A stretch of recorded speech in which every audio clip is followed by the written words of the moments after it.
Anong nagpapaalam ng iyong damdamin?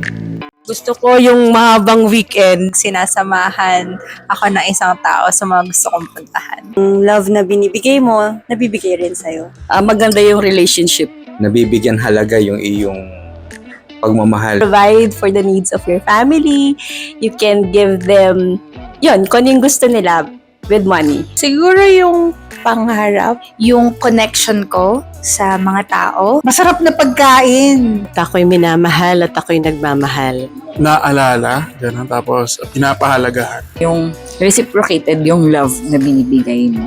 Pag nakikita ko na may malasakit sa akin, Positive feedback, yung compliment. Committed and loyal. Pag weekend, walang pasok. Kasi dun ka nakasama yung family ko. Lambing.